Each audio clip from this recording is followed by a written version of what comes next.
ഈ പ്രതിഷ്ഠയിലൂടെ സംസാരിച്ചാൽ മാത്രം ശബ്ദം കേൾക്കുകയും ചെയ്യുന്ന ഒരു പ്രത്യേക പ്രതിഭാസത്തിനാണ് നമ്മളിപ്പോൾ സാക്ഷ്യം വഹിച്ചത്. കൊട്ടാരക്കര മഹാഗണപതി ക്ഷേത്രത്തിന്റെ ഐതിഹ്യം തന്നെ അങ്ങനെയാണല്ലോ. യഥാർത്ഥത്തിൽ ഐതിഹ്യമാലയിലൊക്കെ പറയപ്പെടുന്ന പ്രസിദ്ധമായിട്ടുള്ള ക്ഷേത്രമാണ് കിഴക്കേക്കരയും പടിഞ്ഞാറ്റിൻകരയും, രണ്ട് ക്ഷേത്രങ്ങൾ.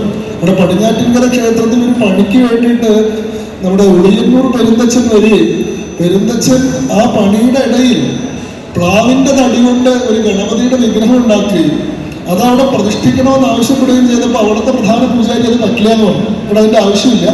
ഇവിടെ കിഴക്കോട്ട് പടിഞ്ഞാട്ട് അഭിമുഖമായിട്ടുള്ള ശിവനും കിഴക്കോട്ട് അഭിമുഖമായിട്ടുള്ള പാർവതിയാണ്, അങ്ങോട്ടും ഇങ്ങോട്ടും. ഇവിടെ നമ്മൾ മണികണ്ഠേശ്വരത്ത് വന്നു കഴിഞ്ഞാൽ ഇവിടെ കിഴക്കോട്ട് അഭിമുഖമായിട്ടുള്ള ശിവനും പടിഞ്ഞാട്ട് അഭിമുഖമായിട്ടുള്ള പാർവതിയാണ്, നേരെ തിരിച്ചിട്ടാണ്. ഇവിടെ ഗണപതിക്ക് ഒരു പദ്ധതി ഇല്ലാന്ന് പറഞ്ഞു. അപ്പോൾ പെരുന്തച്ഛന് കുറച്ച് വിഷമമായി. മുമ്പിൽ ഇങ്ങോട്ട് വന്നു, ഇവിടെ കിഴക്കേക്കര വന്നു. കിഴക്കേക്കര വന്നപ്പോൾ ഇവിടുത്തെ നൃത്യത്തിന്റെ സമയമാണ്. മുമ്പിൽ ഇവിടുത്തെ പൂജാരിനോട് ചോദിച്ചു, ഞാനിത് ഇവിടെ പ്രതിഷ്ഠ ഉണ്ട് എന്ന് ചോദിച്ചപ്പോൾ ഇങ്ങോട്ടെ വെച്ചോളൂ എന്ന് പറഞ്ഞപ്പോൾ തെക്കോട്ട് അഭിമുഖമായിട്ട് ഗണപതിനെ വെച്ചു. ഗണപതിനെ വെച്ചപ്പോൾ ഗണപതി നേത്യം മുഴുവൻ അങ്ങോട്ട് വലിച്ചെടുക്കുകയാണ്. ശിവന് വെച്ചിട്ടുള്ള നേത്യം കൂടി ഗണപതി ഇങ്ങോട്ട് വലിച്ചെടുക്കുകയാണ്. അപ്പോൾ അതെന്താ വിശപ്പ് മാറാത്തതെന്ന് ആലോചിച്ചിട്ട് മുന്നിൽ ഇരുന്നിട്ട് തന്നെ നേത്യം ഉണ്ടാക്കി സമർപ്പിക്കാൻ തുടങ്ങിയതാണ്. തെടപ്പള്ളി നേരെ ക്ഷേത്രത്തിന് മുന്നിൽ വരുന്ന, ശ്രീകോവിലിന് മുന്നിൽ വരുന്ന അപൂർവ സ്ഥലങ്ങൾ മാത്രമേ ഉള്ളൂ നേത്യം ഉണ്ടാക്കുന്ന മൂർത്തിക്ക് കാണാൻ പറ്റും. മൂർത്തി നോക്കുന്നുണ്ട്, എത്ര അളവിൽ ഉണ്ടാക്കുന്നുണ്ട്, കൃത്യമായിട്ട് ഉണ്ടാക്കുന്നുണ്ടോ എന്നൊക്കെ നോക്കുന്നുണ്ട്. ഉണ്ടാക്കുന്നത് അപ്പപ്പം നേദിക്കുകയാണ്. അങ്ങനെ കൂട്ടപ്പം ഉണ്ടാക്കി നേദിച്ചു. കൂട്ടപ്പം ഉണ്ടാക്കി നേദിച്ചപ്പോൾ ഗണപതിയുടെ വിശപ്പ് മാറി. അന്ന് പെരുന്തച്ഛൻ പറഞ്ഞത്ര അച്ഛനേക്കാൾ കേമനാവും മകന്. അത് പെരുന്തച്ഛന്റെ കാര്യത്തിൽ ഭരിച്ചു എന്നുള്ളതാണ്. ഇവിടെ വെച്ച് പെരുന്തച്ഛൻ പറഞ്ഞിട്ടുള്ള കാര്യം പിന്നീട് പെരുന്തച്ഛന്റെ ജീവിതത്തിൽ തന്നെ ഭരിച്ചു. പെരുന്തച്ഛനേക്കാൾ കേവനായി മകൻ. അതിന്റെ ദുഃഖം പെരുന്തച്ഛനെ വല്ലാതെ അലട്ടിയെന്നാണ്. അപ്പോൾ ഇതായിരുന്നു ഞാൻ സംസാരിച്ചിരുന്ന മൈക്ക്. ഇവിടെ അദ്ദേഹം ഇടയ്ക്കൊരു മൈക്ക് കൊണ്ട് വെച്ചപ്പോൾ ഇവനായി ഇദ്ദേഹത്തേക്കാൾ കേമൻ. അപ്പൊ ഇനിയിപ്പോൾ ഇതിലാണ് ബാക്കിയായിട്ട് സംസാരിക്കാം. അപ്പോൾ ഞാൻ പറയാൻ ശ്രമിച്ചത് എന്താണ് ഒരു ക്ഷേത്രം എന്നുള്ള പദ്ധതി എന്നുള്ളത്. ഈ മൈക്ക് വെച്ചാണെങ്കിൽ കുറച്ചുകൂടി ഉയർത്തി വയ്ക്കുകയാണെങ്കിൽ നന്നായിരുന്നു. ഞാനിങ്ങനെ താഴ്ന്നിട്ട് സംസാരിക്കട്ടല്ലോ. അതോ ഇവിടുത്തെ പദ്ധതി അങ്ങനെയാണോ, താഴ്ത്തിട്ടേ വെക്കുള്ളതുണ്ടോ? ഐതിഹ്യവുമായിട്ട് ഒത്തുപോകാൻ ഇത് കുറച്ച് താഴത്തിൽ മതി ആണോ?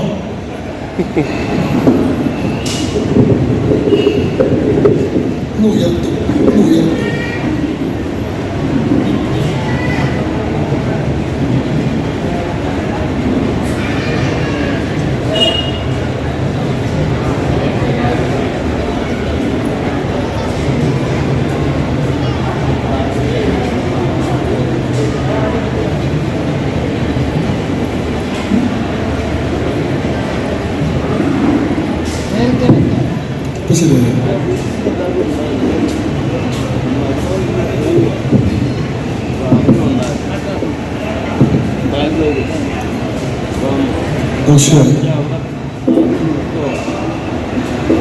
ശരിയായി. കേൾക്കുന്നുണ്ടല്ലോ അല്ലേ? ശരി. അപ്പൊ ഞാൻ പറയാൻ ശ്രമിച്ചത് ഈ ഉത്സവം എന്ന് പറയുന്ന ഒരു അവസരത്തിന്റെ ഒരു പ്രാധാന്യത്തെ പറ്റിയായിരുന്നു. പൊതുവിൽ നമുക്കിടയിൽ ക്ഷേത്രം എന്ന് പറയുന്ന പദ്ധതിയെ പറ്റി വലിയ തെറ്റിദ്ധാരണയുണ്ട്. എന്താണ് ഒരു ക്ഷേത്രത്തിന്റെ ലക്ഷ്യം, എന്താണ് ഒരു ക്ഷേത്രത്തിന്റെ ആവശ്യകത എന്നുള്ളതിനെ പറ്റി തന്നെ പലപ്പോഴും ആരാണോ ആ ക്ഷേത്രത്തിന്റെ യഥാർത്ഥ ഗുണഭോക്താവ് ആവേണ്ടത് ആ ആളുകൾ തന്നെ നല്ലവണ്ണം പലപ്പോഴും മനസ്സിലാക്കിയിട്ടില്ല. അതുകൊണ്ടാണ് ക്ഷേത്രത്തിൽ പോവുക എന്ന് പറയുന്നത് വേണമെങ്കിൽ മതി, ഒരു വിനോദത്തിന് വേണ്ടി പോവാം, സെൽഫി എടുക്കാൻ വേണ്ടി പോവാം, അല്ലെങ്കിൽ എന്തെങ്കിലും വിശേഷമൊക്കെ ഉണ്ടാകുമ്പോൾ പോവാം. അല്ലെ, കുട്ടിയുടെ ചോറൂടിനൊക്കെയാണ് ഇപ്പോൾ നമ്മൾ ക്ഷേത്രത്തിൽ പോകാം. അത് കുട്ടിയുടെ ചോറൂട് ക്ഷേത്രത്തിൽ നടത്തേണ്ട പരിപാടിയേ അല്ല. അത് ഈ ഷോഡശ സംസ്കാരങ്ങളിൽ 16 സംസ്കാരങ്ങൾ വീട്ടിൽ വെച്ച് നടത്തേണ്ട സംസ്കാരങ്ങളുടെ ഭാഗമാണ്. ഈ പറയുന്ന വിവാഹം പോലെ, ഈ പറയുന്ന പുഴൂർ ധരിപ്പിക്കുന്നത് പോലെ, ഉപനയനം പോലെ, അല്ലെങ്കിൽ കാതുകുത്തുന്ന കർണവേദം പോലെ, മുടി മുറിക്കുന്ന ഇതുപോലെയൊക്കെ ചെയ്യേണ്ട ഒരു കർമ്മമാണ്. പക്ഷെ അത്തരം അവസരങ്ങളിൽ മാത്രമേ നമ്മൾ ക്ഷേത്രത്തിലേക്ക് വരാറുള്ളൂ. പ്രാർത്ഥിക്കുക, മൂർത്തിയുമായിട്ട് സംവദിക്കുക, മൂർത്തിയുമായിട്ട് നിത്യജീവിതത്തിലെ പ്രശ്നങ്ങൾ പങ്കുവെക്കുക, ആ മൂർത്തിയുമായിട്ടൊരു ഗാഠമായിട്ടുള്ള ആത്മബന്ധം സ്ഥാപിക്കുക, മമതാബന്ധം സ്ഥാപിക്കുക എന്ന് പറയുന്ന ക്ഷേത്രത്തിന്റെ യഥാർത്ഥമായിട്ടുള്ള ലക്ഷ്യം നമ്മൾ പലപ്പോഴും മനസ്സിലാക്കുക. ക്ഷേത്ര പദ്ധതിനെ വളരെ താഴ്ത്തിക്കെട്ടി വിശദീകരിക്കുന്ന ഒരു ആചാര്യ പരമ്പര കൂടി പലപ്പോഴും ദൗർഭാഗ്യവശം നമുക്കുണ്ട്. എപ്പോഴും ക്ഷേത്രാരാധനയെ പറ്റി പറയാറ് ക്ഷേത്രാരാധന താരതമ്യേന താഴ്ന്ന തരത്തിലുള്ള ഉപാസനാ പദ്ധതിയാണ്. ഈ പറയുന്ന പ്രപഞ്ചം മുഴുവൻ നിറഞ്ഞു നിൽക്കുന്ന ഈശ്വര ചൈതന്യത്തെ നന്നായി ഗ്രഹിക്കാൻ സാധിക്കാത്ത അല്പബുദ്ധികളായിട്ടുള്ള ആൾക്കാർക്ക് സൗകര്യാർത്ഥം ഉണ്ടാക്കി കൊടുത്തിട്ടുള്ള ഒരു സാധനമാണ് വിഗ്രഹം. അപ്പോ ഉയർന്ന തലത്തിലേക്ക് എത്തിയിട്ടില്ലാത്ത ആളുകൾക്ക് ഈ പറയുന്ന വിഗ്രഹം എന്ന് പറയുന്ന വിശേഷാൽ ഗ്രാഹ്യതയെഴുതി വിഗ്രഹ എന്ന് പറയുന്ന ഉപാധി ഉപയോഗിച്ചുകൊണ്ട് വളരെ എളുപ്പത്തിൽ ഈശ്വര സങ്കല്പത്തെ മനസ്സിലാക്കാൻ സാധിക്കുന്നൊക്കെ പറയാം. സത്യത്തിൽ ഇങ്ങനെയൊന്നും അതിന്റെ സംഭവം. യഥാർത്ഥത്തിൽ ഏറ്റവും ഉയർന്ന ഒരു ഉപാസനയുടെ പദ്ധതിയാണ് ക്ഷേത്രം പോലും. അതായത് ഈശ്വരൻ എന്ന് പറയുന്ന ലോകം മുഴുവൻ നിറഞ്ഞു നിൽക്കുന്ന ആ മഹാപ്രപഞ്ചിക പദ്ധതിയുമായിട്ട് മനുഷ്യന് നേരിട്ട് ആശയവിനിമയം നടത്താൻ സാധിക്കുന്ന വണ്ണം മനുഷ്യന്റെ അന്വേഷണത്തിന്റെ ഏറ്റവും ഒടുവിൽ കണ്ടെത്തപ്പെട്ട ഏറ്റവും റിഫൈൻഡ് ആയ ഏറ്റവും സൊഫസ്റ്റിക്കേറ്റഡ് ആയിട്ടുള്ള ഏറ്റവും അഡ്വാൻസ്ഡ് ആയിട്ടുള്ള പദ്ധതിയാണ് ക്ഷേത്രതന്ത്രം എന്ന് പറയുന്നത്. ആദ്യഘട്ടങ്ങളിലൊന്നും ക്ഷേത്രതന്ത്രമില്ല. നമ്മളിപ്പോ വേദങ്ങൾ പരിശോധിച്ച് കഴിഞ്ഞാൽ ഹിന്ദുധർമ്മത്തിന്റെ അടിസ്ഥാനമായിട്ടുള്ള പ്രമാണങ്ങൾ പരമേ പ്രമാണോ ശ്രുതി എന്നാണല്ലോ. ശ്രുതികളാണല്ലോ പരമായിട്ടുള്ള പ്രമാണങ്ങൾ. ആദ്യത്തെ പ്രമാണങ്ങളായിട്ടുള്ള വേദങ്ങൾ നമ്മൾ നോക്കിക്കഴിഞ്ഞാൽ വേദങ്ങളിലൊന്നും ക്ഷേത്ര പദ്ധതിയില്ല. ഉപനിഷത്തുകളിലേക്ക് വന്നാൽ ഉപനിഷത്തുകളിൽ ക്ഷേത്ര പദ്ധതിയില്ല. ഇതിഹാസങ്ങളിൽ പോലും ക്ഷേത്ര പദ്ധതികളില്ല. പുരാണങ്ങളിൽ നമ്മൾ അങ്ങനെ ക്ഷേത്ര പദ്ധതികളെ പറ്റി ധാരാളമായിട്ട് കാണുന്നില്ല. ക്ഷേത്രങ്ങൾ പിന്നെയും ആഗമ നിഗമങ്ങളിലൂടെയാണ് ഉദ്ഭവിക്കുന്നത്. ആഗമങ്ങൾ നിഗമങ്ങൾ എന്ന് പറയുന്ന ഏറ്റവും അവസാന ഘട്ടത്തിൽ ഉണ്ടാവുന്ന ശാസ്ത്രങ്ങളിലൂടെയാണ്. ആഗമങ്ങൾ എന്ന് പറഞ്ഞാൽ ശിവപാർവതി സംവാദത്തിൽ ശിവൻ പാർവതിയോട് പറഞ്ഞ കാര്യങ്ങൾ ആഗമങ്ങളും ദേവി പ്രതിവചിച്ചിട്ടുള്ള കാര്യങ്ങൾ നിഗമങ്ങളും. ഇതിൽ നിന്നാണ് ശൈവാഗമങ്ങളും വൈഷ്ണവാഗമങ്ങളും ഒക്കെ ഉണ്ടാവുന്നത്. ആഗമങ്ങൾക്ക് അടിസ്ഥാനത്തിലാണ് ക്ഷേത്രം ഉണ്ടായത്. അല്ലാണ്ട് വേദത്തിൽ ക്ഷേത്രം എന്ന് പറയുന്ന ഒരു പദ്ധതിനെ പറ്റി പറയുന്നില്ല. അമൂർത്തമായിട്ടുള്ള ഈശ്വര സങ്കല്പത്തെ സംബന്ധിച്ച് വിഗ്രഹരഹിതനായിട്ടുള്ള ഉപാധിരഹിതനായിട്ടുള്ള എന്താണ് ഏകമായിട്ടുള്ള ഈശ്വര സങ്കല്പത്തെ പറ്റിയിട്ടാണ്. പ്രാപഞ്ചികമായിട്ടുള്ള ശക്തിവിശേഷങ്ങളെ ആരാധിക്കുന്ന പദ്ധതിയാണ് നമ്മൾ വേദങ്ങളിൽ കാണുന്നത്. അവിടെ ഈശ്വര സങ്കല്പങ്ങൾ പോലും ദൈവസങ്കല്പങ്ങൾ പോലും വ്യത്യസ്തമാണ്. ഇന്ദ്രൻ, മിത്രൻ, വരുണൻ, വായു, നിരുതി തുടങ്ങിയിട്ടുള്ള ദേവതകളെയാണ് നമ്മൾ കാണുന്നത്. ഏറ്റവും അവസാനത്തിൽ മനുഷ്യന്റെ അന്വേഷണത്തിന്റെ തുടർച്ചയിൽ ഒടുവിൽ എങ്ങനെ ഇതിനോട് അടുക്കാം, എങ്ങനെ ഇതിനെ മനസ്സിലാക്കാം, എങ്ങനെ ഇതിനോട് സംവദിക്കാം, എങ്ങനെ ഈ ശക്തിയെ ഉപയോഗിക്കാമെന്ന അന്വേഷണത്തിന്റെ ഏറ്റവും ഒടുവിൽ നമ്മൾ കണ്ടെത്തുന്ന ഏറ്റവും തികഞ്ഞ പദ്ധതിയാണ് ക്ഷേത്രം. ക്ഷേത്രതന്ത്രം എന്ന് പറയുന്നത് എന്താ? ഈ പ്രപഞ്ചം മുഴുവൻ നിറഞ്ഞു നിൽക്കുന്ന അമൂർത്തമായിട്ടുള്ള ഈശ്വര ചൈതന്യത്തെ മൂർത്തമായിട്ടുള്ളൊരു വിഗ്രഹത്തിലേക്ക് നമുക്ക് കാണാവുന്ന, സ്പർശിക്കാവുന്ന, ദർശിക്കാവുന്ന, സംവദിക്കാവുന്ന ഒരു വിഗ്രഹത്തിലേക്ക് സന്നിവേശിപ്പിച്ച് അതിന് വ്യക്തിഭാവം കൊടുത്ത്, സ്വാനുഭാവം കൊടുത്ത്, സ്വയം ബോധ്യം കൊടുത്ത്, വ്യക്തിത്വം കൊടുത്ത് അതിനോട് സംവേദനം നടത്തിയിട്ട് അതിനോട് ഈ അനുഗ്രഹ കടാക്ഷങ്ങൾ മേടിച്ചെടുക്കുന്ന ഒരു പദ്ധതിയാണ്. ഇപ്പോ സൂര്യൻ എന്ന് പറയുന്ന സംഭവം ഇപ്പൊ ലോകത്തിന് മുഴുവൻ വെളിച്ചം കൊടുക്കുന്ന സംഗതിയാണ്. പക്ഷെ ആ സൂര്യന്റെ കിരണങ്ങളെ എങ്ങനെ ഒരു സോളാർ പവർ പ്ലാന്റ് ഉപയോഗിച്ചിട്ട് ഇലക്ട്രിസിറ്റി ആക്കി മാറ്റി നമ്മുടെ വീടിന്റെ നിത്യോപയോഗ കാര്യങ്ങൾക്ക് ഉപയോഗിക്കാമെന്ന് കണ്ടെത്തുന്ന ശാസ്ത്രം പോലെ ഈശ്വരൻ എന്ന് പറയുന്ന ലോകം മുഴുവൻ നിറഞ്ഞു നിൽക്കുന്ന ചൈതന്യത്തെ എങ്ങനെ ഒരു വിഗ്രഹത്തിലൂടെ സംവേദാത്മകമായിട്ടുള്ള ഭാവത്തിലേക്ക് പരിണമിച്ച് നമ്മുടെ ലൗകിക കാര്യങ്ങൾക്ക് ഉപയോഗിക്കാമെന്ന ആലോചനയുടെ ഉൽപ്പന്നമാണ് ക്ഷേത്രതന്ത്രം. ദൈവത്തിനെല്ലാവരും ഒരുപോലെയില്ല, എല്ലാം ദൈവത്തിന്റെ മക്കളല്ലേ. പക്ഷെ ദൈവത്തെ ആരാധിക്കാനല്ലല്ലോ നമ്മൾ ക്ഷേത്രത്തിൽ പോകുന്നത്. ദൈവത്തെ ആരാധിക്കാൻ നമുക്ക് ക്ഷേത്രത്തിൽ പോകേണ്ട ആവശ്യമില്ലല്ലോ.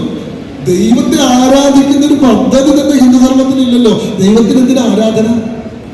സർവചരാചരങ്ങളെ സൃഷ്ടിക്കുകയും പരിപാലിക്കുകയും സംഹരിക്കുകയും ചെയ്യുന്ന ഈ പ്രപഞ്ചത്തിന്റെ മുഴുവൻ മൂലകാരണമായിട്ടുള്ള ദൈവം, എന്താണ് ഗോഡ് എന്ന് പറയുന്ന സങ്കല്പം, ജനറേറ്റർ, ഓർഡൈനർ, ഡെസ്ട്രോയർ, സർവശക്തനായിട്ടുള്ള സർവവ്യാപിയായിട്ടുള്ള സർവ്വതിനും പോകുന്നവനായിട്ടുള്ള ഒമ്നിസിയന്റ്, ഒമ്നിപൊട്ടന്റ്, ഒമ്നി പ്രസന്റ് ദൈവത്തിന് മനുഷ്യനെ ആരാധിച്ചിട്ട് എന്തിനാ? മനുഷ്യന്റെ ആരാധന കൊണ്ടാ ദൈവത്തിന് എന്ത് ആവശ്യം? മനുഷ്യന്റെ ആരാധന കുറവ് കൊണ്ട് ദൈവത്തിന് എന്ത് കുറവ്? മനുഷ്യന്റെ ആരാധന കൂടുതൽ, അതിന് എന്ത് കൂടുതൽ? നോക്കൂ, ഒരു ക്ഷേത്രം ഉണ്ടാക്കുന്നത്. അപ്പൊ ഇവിടെ ഒരു ആചാര്യന് കരുതുകയാണ് ഈ ദേശത്തിന് ഇങ്ങനെ ഒരു മൂർത്തിയുടെ ആരാധന കൊണ്ടാണ് അഭിവൃദ്ധി ഉണ്ടാകുന്നത്. ഇത് തീരുമാനിക്കുന്നതിന് പിന്നിൽ ഒരുപാട് കാരണങ്ങളുണ്ട്. എന്താണ് ഒരു ദേശത്തിന്റെ ദേവതയായിട്ട് വരേണ്ടത്? ആ ചൈതന്യ വൈഷ്ണവാണോ? അത് ശൈവമാണോ? അത് ശാക്തയാണോ? അത് ഗാണവതാണോ? അത് കൗമാരാണോ? അതിന്റെ പിന്നിലൊരു കാരണമുണ്ട്. ഇനി അതിന്റെ തന്നെ എന്ത് ഭാവത്തിലാണ് ആ പ്രതിഷ്ഠ വേണ്ടത്?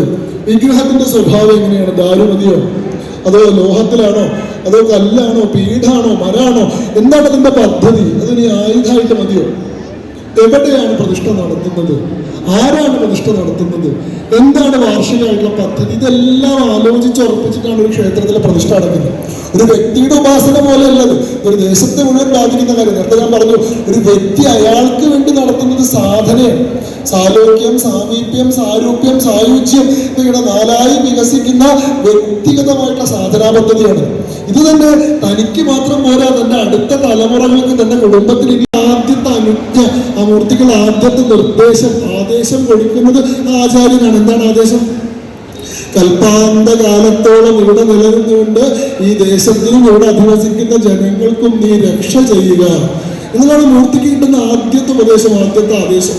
ഇത് ആചാര്യൻ, തന്ത്രിയായിട്ടുള്ള പിതൃസ്ഥാനത്തുള്ള ആചാര്യൻ താൻ പ്രതിഷ്ഠിച്ചിട്ടുള്ള മൂർത്തിയോട് നേത്രോന്മീലനം, കണ്ണ് തുറപ്പിച്ചു കഴിഞ്ഞാൽ ആദ്യം പറഞ്ഞു കൊടുക്കുന്ന വാക്കാണ് ആചന്ദ്രകാലത്തോളം ഇവിടെ നിന്നുകൊണ്ട്. എത്ര കാലം സൂര്യനും ചന്ദ്രനും ഉണ്ടോ, എത്ര കാലം ഭൂമി ഉണ്ടോ, എത്ര നാൾ ഈ ദേശമുണ്ടോ, അത്രയും നാൾ ഇവിടെ നിന്നിട്ട് ഈ ദേശത്തിനും അവിടെ അധിവസിക്കുന്ന ജനങ്ങൾക്കും നീ രക്ഷ ചെയ്യുക. അത് രക്ഷ ചെയ്യുമ്പോൾ ആ ദേശവും അവിടുത്തെ ജനങ്ങളും ആ മൂർത്തിയോട് എന്ത് ചെയ്യണം? പകരം തിരിച്ച് എന്തൊക്കെയാണ് ചെയ്തു കൊടുക്കേണ്ടത്? എന്താണ് ആ ദേശത്തിന് മൂർത്തിയോടുള്ള കടമ? അതാണ് രണ്ടാമത്തെ ചടങ്ങ്. ഈ പ്രാണപ്രതിഷ്ഠ കഴിഞ്ഞു കഴിഞ്ഞാൽ അടുത്ത ചടങ്ങിന്റെ പേര് നിയമം നിശ്ചയിക്കുക. അപ്പോ തന്ത്രി മധ്യസ്ഥനായി മൂർത്തിയും ആ ദേശത്തെ ജനങ്ങളും തമ്മിൽ ഉടമ്പടിയിൽ ഏർപ്പെടും. ഊരാളൻ മുതലുള്ള ക്ഷേത്രത്തിലെ അധികാരികൾ മുതലുള്ള ആ ദേശത്തെ മുഴുവൻ ജനതയും ചേർന്ന് നിന്നിട്ട് മൂർത്തിയുമായിട്ടൊരു ഉടമ്പടിയിൽ ഏർപ്പെടും. എത്ര കാലം ഇവിടെ നിലനിന്നുകൊണ്ട് ഈ ദേശത്തിനും ഇവിടുത്തെ ജനങ്ങൾക്കും രക്ഷ ചെയ്യുന്നു, അത്രയും കാലം ഞങ്ങൾ ഇന്ന കാര്യങ്ങളൊക്കെ ചെയ്തോളാം. ആ സമയത്താണ് ആ ക്ഷേത്രത്തിന്റെ ഓരോ പദ്ധതി നമ്മൾ നിശ്ചയിക്കുക. രാവിലെ എത്ര മണിക്കാണ് നേദ്യം, എത്ര മണിക്കാണ് അഭിഷേകം, എത്ര നേരം നേദ്യമുണ്ട്, എത്ര പൂജ ഉണ്ട്, എന്തൊക്കെയാണ് നേദ്യത്തിന് കൊടുക്കുക. പ്രതിഷ്ഠ നടത്തുന്ന സമയത്ത് ഗംഭീരമായിട്ട് നിശ്ചയിച്ചു, 3 നേരം പാൽപ്പായസം, അപ്പം, ഉഴുന്നുവട ഒക്കെ ചെയ്തോളാം. നമുക്ക് 2 ദിവസം കഴിഞ്ഞപ്പോൾ അത്രയും കൈമാറില്ല, ഉദ്ദേശിക്കുന്ന പോലെ പൈസ കിട്ടില്ല. അപ്പൊ വിചാരിച്ച് നാളെ തൊട്ട് മലർനേദ്യം മതി വിചാരിച്ചാൽ മൂർത്തി സംഭവിക്കില്ല. നിയമം നിശ്ചയിക്കുന്ന സമയത്ത് ആലോചിച്ചോളൂ, നിങ്ങളുടെ പ്രാരാബ്ധം എന്താണ്, ഇവിടെ പ്രയാസം എന്താണ്. നിങ്ങൾ അന്ന് കൊടുത്തുള്ള ആ വാക്കുണ്ടല്ലോ, അത് മൂർത്തിയുമായിട്ട് നിശ്ചയിക്കപ്പെട്ടിട്ടുള്ള ഉടമ്പടിയാണ്, നിയമമാണ്. അങ്ങനെ ഒരു ക്ഷേത്രത്തിന്റെ നിയമം ഉണ്ടാകുന്നത് അന്ന് നിശ്ചയിക്കും നമ്മൾ എന്താണ് ഈ ക്ഷേത്രത്തിൽ നമ്മൾ ചെയ്യാൻ. ഈ മൂർത്തിയെ നമ്മൾ എങ്ങനെയാ പരിചരിക്കാൻ ഉദ്ദേശിച്ചിട്ടുള്ളത്? 2 നേരം പൂജ മതി, ആയിക്കോട്ടെ. ഇവിടെ മഹാദേവനായിട്ടുള്ള ശിവന് 5 നേരം പൂജ. ഈ കൊട്ടാരക്കര ഗണപതി ക്ഷേത്രത്തിൽ നമ്മൾ പറയുമ്പോഴും ഇവിടുത്തെ മഹാഗണപതിക്ക് 3 നേരം പൂജ ഉള്ളൂ, ഇവിടുത്തെ പാർവതിക്ക് 3 പൂജയുള്ളൂ. പക്ഷെ ഇവിടുത്തെ മഹാദേവനായിട്ടുള്ള ശിവൻ ഇവിടുത്തെ 5 പൂജ ഉണ്ട്. അപ്പൊ മൂപ്പരിനെയാണ് ഇവിടുത്തെ ബോസ്, ഈ ഫാമിലി ഹെഡ് മൂപ്പരിനെയാണ്, ഈ കുടുംബനാഥൻ. ഒരു ശിവ കുടുംബമാണല്ലോ ഇവിടുത്തെ പ്രതിഷ്ഠയുടെ സങ്കല്പം. ശിവൻ കിഴക്കോട്ടും ഭഗവതി പടിഞ്ഞാട്ടും ഗണപതി തെക്കോട്ടും തിരിച്ചിരിക്കുകയാണ്. ഒരൊറ്റ ശ്രീകോവിലിന്റെ ഉള്ളിൽ 3 ആളും ഇരിക്കുകയാണ്. 4ാമത്തെ ആൾ സൈലന്റ്ലി പ്രസന്റ്, വളരെ ഗൂഢമായിട്ട് നിശബ്ദമായിട്ട് പ്രസന്റ് ആണ്. ആരാ? ശിവന്റെ പേരെന്താ? മണികണ്ഠേശ്വരൻ. ആരാ മണികണ്ഠൻ? മണികണ്ഠന്റെ ഈശ്വരനായിട്ടുള്ള ശിവൻ, മണികണ്ഠനാകുന്ന അയ്യപ്പന്റെ ഈശ്വരനാകുന്ന ശിവൻ എന്ന ഭാവത്തിലാണ് ഇവിടെ ശിവൻ ഇരിക്കുന്നത്. അപ്പോ 4th ചൈൽഡ് അല്ലെങ്കിൽ 4ാമത്തെ ആള് അവിടെ ഉണ്ട്, സങ്കല്പമായിട്ടുണ്ട്. അപ്പൊ അങ്ങനെ ഒരു ശിവകുടുംബത്തിന്റെ സങ്കല്പമാണ്. പക്ഷെ അവിടുത്തെ ഉണ്ണിക്കാണ് പ്രാമുഖ്യം വന്നത്. അതെന്തുകൊണ്ടാന്ന് വെച്ചാൽ അത് അച്ഛന്റെയും അമ്മയുടെയും വാത്സല്യം കൊണ്ടാണ്. എന്റെ വീട്ടിലേക്ക് പണ്ട് എന്നെ കാണാൻ വന്നിരുന്ന ആൾക്കാരൊക്കെ ഏട്ടന്റെ കുട്ടീനെ കാണാനാണ് വരുന്നത്. അവരുടെ പ്രയോറിറ്റി മാറിപ്പോയി. കാരണം ഏട്ടന്റെ കുട്ടി ഉണ്ടായപ്പോ ഏട്ടന്റെ കുട്ടീനെ കാണാനാണ് കൂടുതൽ കൗതുകം. അപ്പോ ഏട്ടന്റെ സുഹൃത്തുക്കൾ പോലും ഇപ്പൊ ഏട്ടനെ കാണാനല്ല ഏട്ടന്റെ കുട്ടീനെ കാണാനാണ് വരുന്നത്. അത് ആ കുട്ടിക്ക് കൊടുക്കുന്ന ഒരു പ്രാധാന്യം, ഒരു വാത്സല്യമാണ്. അതല്ലാണ്ട് മറ്റൊരാളുടെ ചൈതന്യത്തെയോ ശോഭയെയോ മറയ്ക്കുന്നൊന്നല്ല, അതിനെ താഴ്ത്തുന്നൊന്നല്ല, അതിനെ നിന്ദിക്കാനുള്ള ന്യായമല്ല. ഈ ക്ഷേത്രത്തിന്റെ നാഥൻ, ഈ ക്ഷേത്രത്തിന്റെ നാഥനും ഈ ദേശത്തിന്റെ നാഥനും മണികണ്ഠേശ്വരൻ എന്ന മഹാദേവനാണ്, ഇവിടുത്തെ ശിവപെരുമാളാണ്. പക്ഷെ ഈ ക്ഷേത്രത്തിലെ സ്റ്റാർ, മറ്റു നാടുകൾക്ക് മുന്നിൽ ഈ ക്ഷേത്രം അറിയപ്പെടുന്നത്, ഈ ക്ഷേത്രത്തിന്റെ ഖ്യാതി പ്രസിദ്ധിയെ ഉണ്ടാക്കുന്നത് ഈ ക്ഷേത്രത്തിലുള്ള മറ്റെവിടെയും കാണാത്ത കൗതുകമുള്ളൊരു ഒരു പ്രതിഷ്ഠാ സങ്കല്പമാണ് തെക്കോട്ട് തിരിഞ്ഞിരിക്കുന്ന മഹാഗണപതി. അതും എന്താണ്, തിടപ്പള്ളിക്ക് നേരെ മുന്നിലായിട്ട് നേദ്യം ഉണ്ടാക്കുന്നത് നോക്കിക്കൊണ്ടിരിക്കുന്ന മഹാഗണപതി, വിശപ്പ് തീരാത്ത മഹാഗണപതി. നമ്മുടെ എന്താ പറയുക പ്രതിഷ്ഠാ സങ്കല്പങ്ങൾ എത്ര രസകരാ നോക്കും. ഇവിടെ കോട്ടയത്ത് തിരുവാർപ്പ് എന്ന് പറയുന്ന അമ്പലം പോയിട്ടുണ്ടാണെങ്കിലും, തിരുവാർപ്പ് എന്ന് പറയുന്ന അമ്പലത്തിൽ കൃഷ്ണനാണ്.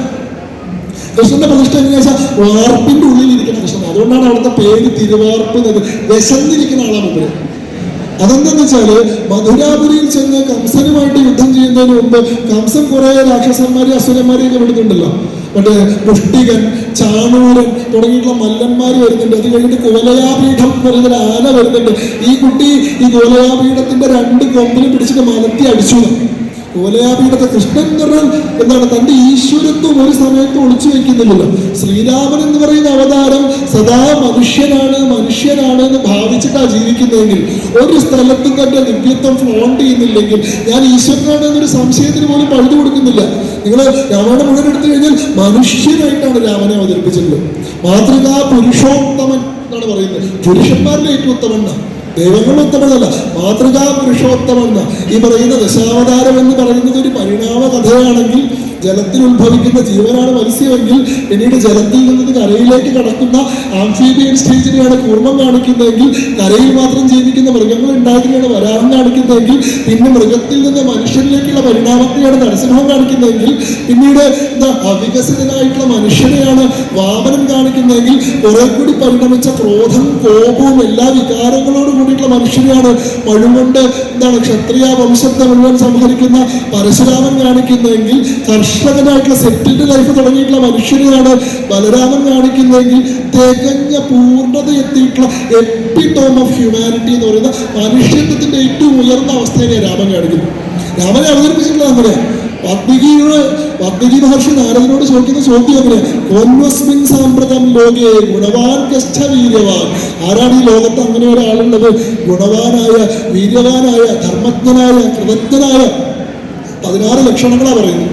16 ലക്ഷണങ്ങൾ ഒരു മാതൃകാ പുരുഷന്റെ, ഏറ്റവും മഹാനായിട്ടുള്ള മനുഷ്യന്റെ 16 ലക്ഷണം വന്നിട്ട് ഇങ്ങനെ ഒരാളുണ്ടോ എന്ന് ചോദിക്കുമ്പോഴാണ് വാത്മീകിക്കുള്ള നാരദ മഹർഷിയുടെ ഉത്തരം വരുന്നത്. വളരെ ബുദ്ധിമുട്ടാണ്, വളരെ ദുർലഭമാണ്, അങ്ങനെയൊന്നും ആൾക്കാരെ കണ്ടുകിട്ടാറില്ല സാധാരണ. പക്ഷെ നമ്മുടെ ഭാഗ്യം കൊണ്ട് എന്ത്, ഈ നാട്ടിൽ അങ്ങനെ ഒരാളുണ്ട്. ആരാണ്? ഇക്ഷാകു വംശപ്രഭവോ രാമോ വിഗ്രഹവാൻ ധർമ്മ. രാമൻ എന്താണ്? രാമൻ ധർമ്മത്തിന്റെ വിഗ്രഹ രൂപമാണ്. നേരത്തെ പറഞ്ഞു വിശേഷാൽ ഗ്രാഹയത്. ഇത് വിഗ്രഹ, ഒരാശയത്തെ വിശേഷമായി ഗ്രഹിക്കാൻ നമ്മളെ സഹായിക്കുന്ന ഉപാധിയാണ് വിഗ്രഹമെങ്കിൽ, ധർമ്മം എന്ന് പറയുന്ന സങ്കല്പത്തെ വളരെ ലളിതമായി മനസ്സിലാക്കാൻ, വളരെ എളുപ്പത്തിൽ ലങ്കയിലേക്ക് പറന്നു പോകാൻ രാമന് കഴിയാനായിട്ടാണ്. ഗരുഡനെ വരുത്തിക്കൂടെ? ഒരു ഗരുഡത്തിന്റെ പുറത്ത് യാത്ര ചെയ്യുന്ന ആളല്ലേ, ഗരുഡനെ വരുത്തിയിട്ട് പോവാം, സുദർശന ചക്രം കൊണ്ട് രാവണനെ കൊല്ലാം, അല്ലെ? ഇതെല്ലാം നിസ്സാരമായി ചെയ്യുന്നു. പക്ഷെ അങ്ങനെയല്ല, മനുഷ്യാധ്വാനം കൊണ്ടാണ് ഇതെല്ലാം ചെയ്തു. അസാധ്യങ്ങളിൽ അസാധ്യമായിട്ടുള്ള കുരങ്ങന്മാരെ കൂട്ടിയിട്ട് ഒന്നിച്ചു നിൽക്കാത്ത ജീവിയാണ് കുരങ്ങൻ. മനുഷ്യന്റെ മനസ്സിന്റെ ഒരു ചിഹ്നമായിട്ടാണ് കുരങ്ങന്മാരെ കാണിക്കാറുള്ളത്. വർക്കട ബുദ്ധി എന്ന് പറയും. ചില്ലയിൽ നിന്ന് ചില്ലയിലേക്ക് ചാടിക്കൊണ്ടിരിക്കുന്ന ഒരു സാധനമാണ് കുരങ്ങ്. അങ്ങനെ മനസ്സിനെ മെരുക്കുന്നതിന്റെ അടയാളമായിട്ടാണ് കുരങ്ങന്മാരെ കൂട്ടിയിട്ട് ഒരു സൈന്യത്തെ ഉണ്ടാക്കുന്നത്. അങ്ങനെ മെരുങ്ങാത്ത മനസ്സിനെ മെരുക്കി നിർത്തിയാൽ എന്ത് സാധിക്കും? കടലിന് മേലെ കരിങ്കല്ലോട്ട് പാലുണ്ടാക്കാനേ സാധിക്കും. കരിങ്കല്ലോട്ട് കടലിന് മേലെ പാലുണ്ടാക്കാൻ പറ്റുമോ? കല്ല് വെള്ളത്തിലിട്ട് കഴിഞ്ഞാൽ മുങ്ങിപ്പോയില്ലേ? പക്ഷെ ഇങ്ങനെ ചെയ്താൽ നിങ്ങളുടെ മനസ്സിനെ നിങ്ങൾ അടക്കി കഴിഞ്ഞാൽ, അതിന് മേലെ ഈശ്വരന്റെ ഒരു നിയന്ത്രണം ഉണ്ടായി കഴിഞ്ഞാൽ അസാധ്യമായിട്ടൊന്നുമില്ലെന്ന് കാണിക്കുന്ന ഒരു അവതാര വൈശിഷ്ട്യമാണ് ഈ രാമസേതുവിന്റെ നിർമ്മാണം. അപ്പോൾ കടലിന് കുറുകെ പാലം ഉണ്ടാക്കിയിട്ട് ലങ്കയിലേക്ക് പോയിട്ട് രാവണനെ കൊല്ലുന്നത്. അല്ലാണ്ട് ഗരുഡന്റെ പുറത്ത് പോയിട്ട് നരകാസുരനെ കൊന്ന പോലെ സുദർശന ചക്രം അയക്കുകയല്ല ചെയ്തത്.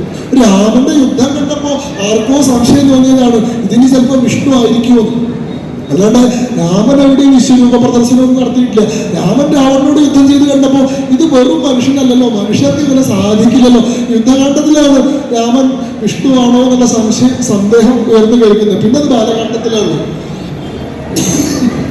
ബാലകാണ്ഡത്തില് രാമാവതാരം പറയുന്ന സമയത്ത് എന്താണ് അതിന് അവതാര വിശേഷത്തിന്റെ ഒരു സൂചനകളൊക്കെ തരുന്നുണ്ടെന്ന് ചോദിച്ചാൽ, പിന്നീട് രാമായണത്തിൽ എവിടെയില്ല, ഇവിടെ യുദ്ധകാണ്ഡത്തിലാണ് രാമോപമം അല്ലെ?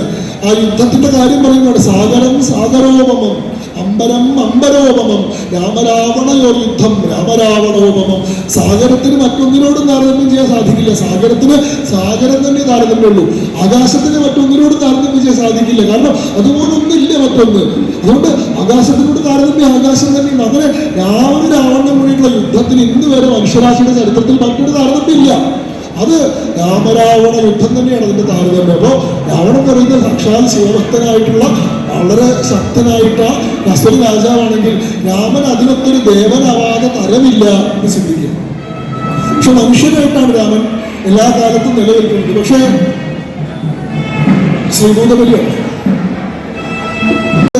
യശോദാമ്മയ്ക്ക് വായിക്കുള്ളിൽ പ്രപഞ്ചത്തെ മുഴുവൻ കാണിച്ചു കൊടുക്കുന്നുണ്ട്. അപ്പൊ അങ്ങനെയുള്ളൊരു നിത്യാത്ഭുത പ്രകടനമാണ്, ഫ്ലോട്ടിംഗ് ഓഫ് ഡിവിനിറ്റിയാണ് കൃഷ്ണന്റെ ജീവിതത്തിൽ ഉടനീളം നമ്മൾ കാണുന്നത്. അതിന്റെ ഏറ്റവും ഒരു ഉത്തുംഗമായിട്ടുള്ളൊരു അവസ്ഥയാണ് മധുരാപുരിക്ക് പോക്ക്. കാരണം അത്രയും കാലം കംസനെ പേടിച്ചിട്ട് കൃഷ്ണനെ ഒളിപ്പിച്ച് താമസിപ്പിച്ചിരിക്കുക. ഈ കംസന്റെ കണ്ണിലെങ്ങാനും പെട്ട് കഴിഞ്ഞാൽ മുമ്പരെ കൊന്നു കളയല്ലോ എന്ന് വിചാരിച്ചിട്ട് കംസനെ കാണാണ്ട് ഒളിപ്പിച്ച് താമസിപ്പിച്ചിരിക്കുകയാണ്. കുറെ കാലം ഗോകുലത്തില്, പിന്നെ കുറെ കാലം വൃന്ദാവനത്തില്, ഇങ്ങനെ അജ്ഞാതവാസമാണ്. മൂപ്പര് 10-12 വയസ്സായപ്പോ 16 വയസ്സിലാണ് മധുരയിലേക്ക് പോകുന്നത്.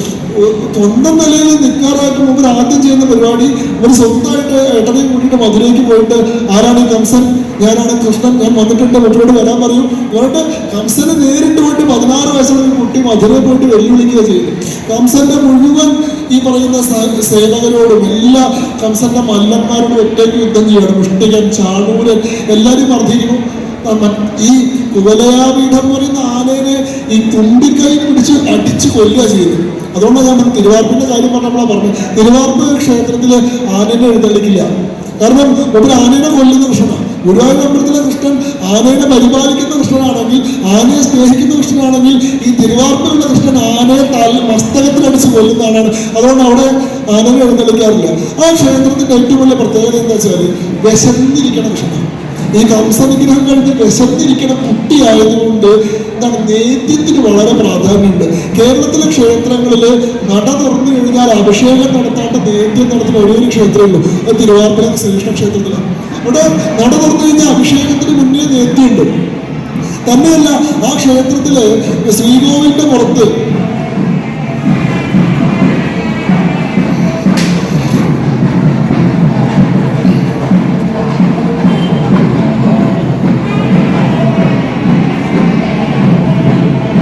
രാജാവിനെ പോലെ നോക്കണം എന്നല്ല ക്ഷേത്രമൂർത്തിയിൽ എല്ലാ ദിവസവും ഇവർക്ക് പുറത്തിറങ്ങിയിട്ട് വന്ന് നടക്കണം. ശ്രീഭൂതബലി എന്ന് പറഞ്ഞാൽ പുറത്ത് ഭൂതഗണങ്ങളൊക്കെ കാത്തിരിക്കുന്നുണ്ട്. ഈ ഭൂതഗണങ്ങൾക്കൊക്കെ ഭക്ഷണം കൊടുക്കുന്ന സമയമാണ്. ഭൂതഗണങ്ങൾക്കെല്ലാം ബലി ഹവിസ് തൂങ്ങുന്ന സമയമാണ്. അതിന് മേൽനോട്ടം കൊടുക്കാൻ മുമ്പ് തന്നെ പുറത്തേക്ക് ഇറങ്ങും. വർഷത്തിലൊരിക്കലും നഗരപ്രദക്ഷിണമുണ്ട്, പുറത്തേക്ക് എഴുന്നള്ളിക്കണം. ഈ ഇതിന്റെ മതിന്റെ അകത്തുള്ള എഴുന്നള്ളിപ്പ് ദിവസവും വേണം. ഒരു ദിവസം കുട്ടികളെ പുറത്തേക്ക് കൊണ്ടുപോകണം. അങ്ങനെ ചില ദൈവങ്ങളൊക്കെ ഉണ്ട്. അപ്പോൾ ഇതെന്താണെന്ന് വെച്ചാൽ ഒരു വ്യക്തിത്വമുള്ള മൂർത്തി സങ്കല്പങ്ങളാണ്. അപ്പൊ ഞാൻ പറയാൻ ശ്രമിച്ചത് ഓരോ മൂർത്തിയുടെയും സ്വഭാവം എങ്ങനെയാ വ്യത്യസ്തമായിരിക്കുന്നത്. തിരുവാർപ്പിലെ കൃഷ്ണൻ ആനയെ അടുപ്പിക്കാത്ത കൃഷ്ണനാണ്. അവിടെ ഈ ശ്രീകോവിലിന്റെ പുറത്ത് ക്ഷേത്ര മഴു എന്ന് പറയുന്നൊരു മഴുണ്ട്. അവിടെ എഴുതി വെച്ചിട്ടുണ്ട്, ഈ ക്ഷേത്രത്തിൽ പൂജയുടെ സമയം വളരെ പ്രധാനമാകുന്നു. എന്തെങ്കിലും കാരണവശാൽ നേദ്യ സമയത്ത് ഇവിടുത്തെ മേൽശാന്തിക്ക് വന്ന് നേദ്യം കൊടുക്കാൻ കഴിയാതിരുന്നാൽ ഇവിടെ തൊഴുതു നിൽക്കുന്ന ഏത് ഭക്തനും ഈ മഴുവെടുത്ത് ശ്രീകോവിൽ വെട്ടിപ്പൊളിച്ച് അകത്ത് കയറി നേദ്യം കൊടുക്കാനുള്ള അധികാരമുണ്ട്. അമ്പലത്തിന്റെ ശ്രീകോവിൽ വെട്ടിപ്പൊളിച്ചാലും വേണ്ടില്ല, സമയത്ത് നേദ്യം കൊടുത്തോളം ഇവരെന്താ വിശപ്പ് സഹിക്കില്ല. അപ്പൊ അങ്ങനെയുള്ള കൗതുകകരമായിട്ടുള്ള ക്ഷേത്ര സംവിധാനമാണ്. അതേപോലത്തെ ഒരു സങ്കല്പമാണ് നമുക്ക് ഇവിടെ കാണുന്ന വിശന്നിരിക്കുന്ന ഉണ്ണി ഗണപതി, പാലകനായിട്ടുള്ള ഗണപതി. അപ്പോ വ്യക്തിത്വമുള്ള ഈശ്വര സങ്കല്പം, അതാണ് ക്ഷേത്രമൂർത്തി എന്ന് പറയുന്ന സങ്കല്പത്തിന്റെ പ്രാധാന്യം. എന്താണോ പ്രതിഷ്ഠയുടെ വേളയിൽ ആചാര്യം സങ്കല്പിച്ചത്, ഇവിടെ പ്രതിഷ്ഠ നിർവഹിക്കുന്ന പെരുന്തച്ഛനാണെങ്കിൽ എന്താണ് പ്രതിഷ്ഠാ വേളയിൽ പെരുന്തച്ഛൻ സങ്കല്പിച്ചത്? കുട്ടിയായ വിശന്നിരിക്കുന്ന ഉണ്ണിയപ്പ കുതിയനായിട്ടൊരു ഗണപതി. ആ ഗണപതിയുടെ സങ്കല്പത്തിന്റെ കൗതുകമാണ് ഈ ക്ഷേത്രത്തിന് ഏറ്റവും സവിശേഷമായിട്ടുള്ള ഇതിന്റെ ഒരു മേൽവിലാസമായിട്ട്, ഇതിന്റെ ഒരു പ്രത്യേകതയായിട്ട് മാറും. അപ്പോൾ ഓരോ ക്ഷേത്രത്തിലെയും പ്രതിഷ്ഠയുടെ സമയത്ത് എന്താണോ ആചാരം നിശ്ചയിക്കുന്ന സങ്കല്പഭാവം, അതാണ് അവിടുത്തെ ക്ഷേത്രത്തിലെ മൂർത്തിയുടെ സ്വഭാവം. അതുകൊണ്ടാണ് ശബരിമലയിലെ ക്ഷേത്രത്തിൽ യുവതികൾക്ക് പ്രവേശനമില്ലാത്ത, അതേ സമയത്ത് ചമ്രവട്ടത്തെ അയ്യപ്പന്റെ അമ്പലത്തിൽ പോയി കഴിഞ്ഞാൽ അവിടെ സ്ത്രീകൾക്ക് ഏത് പ്രായത്തിൽ പ്രവേശിക്കാൻ സാധിക്കും. ഇവിടെ ചമ്രവട്ടത്തെ അയ്യപ്പന്റെ അമ്പലത്തിൽ പോയിട്ടുണ്ടെങ്കിൽ അയ്യപ്പനെ വിളിക്കുന്നുണ്ടെങ്കിൽ ശാസ്താവാണ്. ചമ്രവട്ടത്തെ അയ്യപ്പൻ മടിയിൽ ഭാര്യനെയും മകനെയും ഇരുത്തിയിട്ടുള്ള പ്രഭ എന്ന് പറയുന്ന ഭാര്യയും സത്യകൻ എന്ന് പറയുന്ന മകനും അവിടെ മടിയിലിരുത്തിയിട്ടുള്ള ഭാവത്തിലാണ് ചമ്രവട്ടത്തെ അയ്യപ്പൻ ഇരിക്കുന്നത്. നേർതിരിച്ച് ശബരിമലയിലുള്ള പ്രതിഷ്ഠയുടെ സങ്കല്പം എന്താ? യുവതീവിരുദ്ധനായിട്ടുള്ള, വൈരാഗിയായിട്ടുള്ള, യോഗപട്ടാബന്ധിതനായിട്ടുള്ള, ചിന്മുദ്ര ധരിച്ചിട്ടുള്ള, സ്പർശന ദർശനാദി അഷ്ടമൈഥുനങ്ങളും വർജിച്ചിട്ടുള്ള ബ്രഹ്മചാരിയുടെ ഭാവത്തിലാണ് ശബരിമലയിലെ പ്രതിഷ്ഠ നടത്തിയിട്ടുള്ളത്. അതുകൊണ്ടെന്താ, അവിടുത്തെ ആൾക്കാർക്ക് അവിടെ കാണാൻ പറ്റില്ല. ഇവിടുത്തെ മൂർത്തിയുടെ സ്വഭാവം എന്ന് പറയുന്നത് സ്പർശനവും ദർശനവും മുതലുള്ള അഷ്ടവൈദ്യങ്ങളും വർജിച്ചിരിക്കുന്ന ഭാവത്തിലാണ്. ഇപ്പോ ഒരു ഉദാഹരണം പറയുകയാണെങ്കിൽ, നിങ്ങൾ ധാരാളം നിങ്ങൾ കഴിഞ്ഞകര അല്ലെങ്കിൽ ഈ ക്ഷേത്രത്തിൽ ശിവന്റെ അമ്പലത്തിൽ നിങ്ങൾ വരുമ്പോൾ നിങ്ങൾ ആചരിക്കുന്ന ചില സംവിധാനങ്ങളുണ്ട്. നിങ്ങൾ തളിപ്പറമ്പ് രാജരാജേശ്വര ക്ഷേത്രത്തിൽ പോയിട്ടുണ്ടോ? കണ്ണൂർ ജില്ലയിലെ തളിപ്പറമ്പിലെ രാജരാജേശ്വര ക്ഷേത്രം കേട്ടിട്ടുണ്ടോ? ആരെങ്കിലും പോയിട്ടുള്ള ആരെങ്കിലും ഉണ്ടോ? അവിടെ ഒന്ന് പോയി നോക്കും. അവിടെ ഒരു പ്രത്യേകത നിങ്ങൾക്ക് പോയാൽ മനസ്സിലാവും. പറയുമ്പോൾ രണ്ട് ശിവനല്ലേ, എല്ലായിടത്തും ശിവനാണ്, പക്ഷെ ഒരേപോലെയല്ല പൂജ, ഒരേപോലെയല്ല നേദ്യം, ഒരേപോലെയല്ല സംവിധാനം. അവിടെ രാജാക്കന്മാരുടെ രാജാവായിട്ടുള്ള ശിവനാണ്, ചക്രവർത്തിയായിട്ടുള്ള ശിവനാണ്. സാധാരണ ശിവക്ഷേത്രങ്ങളിൽ നമ്മൾ പ്രതിഷ്ഠിക്കുന്നത് ശ്മശാന വൈരാഗിയായിട്ടുള്ള, അല്ലെ, മേലാകെ ഭസ്മം ധരിച്ചിട്ടുള്ള, പുലിത്തോല് ധരിച്ചിട്ടുള്ള, രക്തവിറ്റ് വീഴുന്ന ആനയുടെ തോല് കൊണ്ട് പുതപ്പ് ധരിക്കുന്ന, ജടാധാരിയായിട്ടുള്ള, സർപ്പാഭരണഭൂഷിതനായിട്ടുള്ള, മേല് മുഴുവൻ പാമ്പിനെ കെട്ടിയിട്ടുള്ള കപാല ഭിക്ഷു, ബ്രഹ്മകപാല ഭിക്ഷു എന്ന് പറയുക. ബ്രഹ്മാവിന്റെ തല പണ്ട് പറിച്ചെടുത്തല്ലോ, ആ തലയോട്ടിയിലാണ് മുമ്പിൽ ഭിക്ഷ ചോദിച്ച് കിടക്കുന്നത്, ആ തലയോട്ടിയിലാണ് മുമ്പിൽ മദ്യ സേവിക്കുന്നത്. അതുകൊണ്ട് ബ്രഹ്മകപാല ഭിക്ഷു അങ്ങനെയുള്ള ഭാവത്തിലുള്ള ഒരു ശിവനെയാണ് നമ്മൾ, ശ്മശാന വൈരാഗിയായിട്ടുള്ള, ചണ്ടാളനായിട്ടുള്ള ഭാവത്തിലുള്ള ഒരു ശിവനെയാണ് നമ്മൾ പൊതുവെ കാണുന്നതെങ്കിൽ തളിപ്പറമ്പ് രാജരാജേശ്വരി എന്ന് പറയുന്നത് രാജാക്കന്മാരുടെ രാജാവായിട്ടുള്ള ശിവനാണ്. പണ്ട് ഞാൻ തളിപ്പറമ്പ് അമ്പലത്തിൽ പോയി തൊഴാൻ വേണ്ടിയിട്ട്. അപ്പൊ എൻ്റെ കൂടെ ഒരു കൂട്ടുകാരനുണ്ടായിരുന്നു. അപ്പൊ ഇയാളങ്ങനെ വലിയ ക്ഷേത്രാരാധനയിൽ നിന്ന് വലിയ വിശ്വാസം കാണുന്നത്, കൗതുകത്തിന് പല ക്ഷേത്രങ്ങളിലൊക്കെ വരിക, ഒരു രസത്തിന് വേണ്ടിയിട്ട് ഉള്ളിലേക്ക് കയറുക, അങ്ങനത്തെ ഒരു പദ്ധതിയുള്ള ആളാണ്. അപ്പൊ ഇയാളിങ്ങനെ വലിയ ആഘോഷത്തിൽ ഇങ്ങനെ പാട്ടൊക്കെ പാടിയിട്ട് ഇങ്ങനെ ക്ഷേത്രത്തിൽ വരുമ്പോൾ ഞാൻ പറഞ്ഞു, ഇത്രയൊന്നും അഹങ്കാരം വേണ്ട, കുറച്ചുകൂടി വിനയായിക്കോട്ടെ. അകത്തിരിക്കണത് ചെറിയ ആളെന്നല്ല, അകത്തിരിക്കണത് രാജാവാണ്, രാജാവ്, ഒന്നുകൂടി വിനയാവട്ടെ. അപ്പൊ അവിടെ ക്ഷേത്രത്തിന്റെ എന്തോ ഈ കഴകമൊക്കെ ചെയ്യുന്ന ഒരാൾ അവിടെ പൂവൊക്കെ കെട്ടിക്കൊണ്ടിരിക്കുന്നുണ്ട്. മൂപ്പരിത് കേട്ടു, മൂപ്പര് ഭയങ്കരമായിട്ട് എന്നോട് ക്ഷോഭിച്ചു. ഹേയ്, ആരെ പറ്റിയാ പറയുന്നത് വല്ല ധാരണയുണ്ടോ? ആളെന്നൊരു പറഞ്ഞ് സംസാരിക്കും, കുട്ടി രാജാവോ, ആരാടോ തന്റെ രാജാവ് എന്നൊക്കെ ചോദിച്ചു. ഞാൻ വിചാരിച്ചു പറഞ്ഞ് തെറ്റിപ്പോയി രാജാവ്. മൂപ്പരെന്നെ തിരുത്തിക്കൊണ്ട് പറയാ, രാജാവല്ല ചക്രവർത്തിയാണ്, ചക്രവർത്തി അങ്ങനെ വിളിക്കണം. അപ്പൊ ഗ്രേഡ് കുറഞ്ഞു പോയി, രാജാവ് വിളിച്ചത് പോരാ, ചക്രവർത്തിയാണ്, രാജാക്കന്മാരുടെയും രാജാവാണ്. അതുകൊണ്ടെന്താ, സാധാരണ ശിവക്ഷേത്രത്തിൽ നമ്മൾ പോയി കഴിഞ്ഞാൽ എന്താ വഴിപാട് കഴിക്കാറ്? നമ്മൾ ധാരയല്ലേ കഴിക്കുക. തളിപ്പറമ്പ് രാജരാജേശ്വര ക്ഷേത്രത്തിൽ എന്താ വഴിപാട് അറിയാം? പൊന്നിൻ കുടത്തിൽ നെയ്യ്, പൊന്നിന്റെ കുട, സ്വർണത്തിന്റെ കുടത്തിൽ നെയ്യ് നിറച്ചിട്ട് അത് നമ്മൾ കൊണ്ടുപോയിട്ട് തൃപ്പടി കയറി ചെന്ന് മേലെ കൊണ്ടുപോയി സമർപ്പിക്കണം. ബാക്കി എല്ലാ ശിവക്ഷേത്രങ്ങളിലും ഭസ്മമാണ് പ്രധാനമായിട്ടുള്ള പ്രസാദമെങ്കിൽ അവിടെ ഭസ്മം കൊണ്ടുള്ള ഏർപ്പാടില്ല. അവിടെ ചന്ദനമോ കളഭവുമാണ്, സുഗന്ധമുള്ള കളഭമോ ചന്ദനവുമാണ്. ബാക്കിയുള്ള എല്ലാ ശിവക്ഷേത്രങ്ങളിലും കുവളമാണ് പ്രധാനപ്പെട്ട അർച്ചനാദ്രവ്യമെങ്കിൽ ഇവിടെ കുവളം കൊണ്ടുള്ള യാതൊരു ഏർപ്പാടുമില്ല. അവിടെ സുഗന്ധമുള്ള പുഷ്പങ്ങളാണ്. അവിടെ പോയിട്ട് എന്ത് വഴിപാട് കഴിച്ചാലും അവിടെയുള്ള മുഴുവൻ ആളുകൾക്കും നമ്മൾ ദക്ഷിണ കൊടുക്കണം. അതൊരു അവകാശമാണ്. പഴയ സമ്പ്രദായ പ്രകാരം നമ്മുടെ കയ്യിൽ പൈസ ഇല്ലെങ്കിൽ കുഴപ്പമില്ല, അവർ തരും പൈസ, അയാൾക്കത് കൊടുക്കും, ഇയാൾക്ക് ഇവിടെ കൊടുക്കും, അവിടെ 5 അണ, ഇവിടെ 10 പൈസ, അവിടെ 2 രൂപ കൊടുക്കുന്നുണ്ട്. ഇവരെന്ന് നമ്മളെ കൊണ്ടെല്ലാം കൊടുപ്പിക്കും. പക്ഷെ ചിട്ടപ്രകാരം അവിടെയുള്ള ക്ഷേത്രത്തിലെ പരികർമ്മികളായിട്ടുള്ള മുഴുവൻ ആൾക്കാർക്കും നമ്മൾ ദക്ഷിണ കൊടുക്കണം. അതേപോലെ തന്നെ പൊന്നിൻകുടത്തിൽ നെയ്യ് ഇട്ടിട്ട് നമ്മൾ അരി അളന്നിട്ട് അരി അവകാശപ്പെട്ട ആളുകൾക്ക് കൊടുക്കണം. അപ്പൊ എന്താ, രാജാവാണ് അവിടെ, രാജാവിന് ഉചിതമായിട്ടുള്ള രീതിയിലുള്ള ഉപചാരങ്ങളാണ്. അതുകൊണ്ട് രാവിലെ അവിടെ സ്ത്രീകൾക്ക് പ്രവേശനമില്ല. സ്ത്രീകൾക്ക് വൈകുന്നേരത്തിന് ശേഷം ദീപാരാധനയുടെ സമയത്ത് മാത്രമേ പ്രവേശനമുള്ളൂ. കാരണം എന്താ വെച്ചാൽ രാവിലെ രാജാവിന്റെ രാജസദസ് നടക്കുന്നതാണ്. അപ്പൊ രാജസദസ്സിൽ സ്ത്രീകൾ നേരിട്ട് വന്ന് ആവലാതി പറയാന്ന് പറഞ്ഞാൽ ആ രാജ്യത്ത് അധർമ്മം നടക്കുന്നതല്ല. അവിടുത്തെ സ്ത്രീകൾക്ക് സുഖമില്ല, സുരക്ഷിതത്വമില്ല.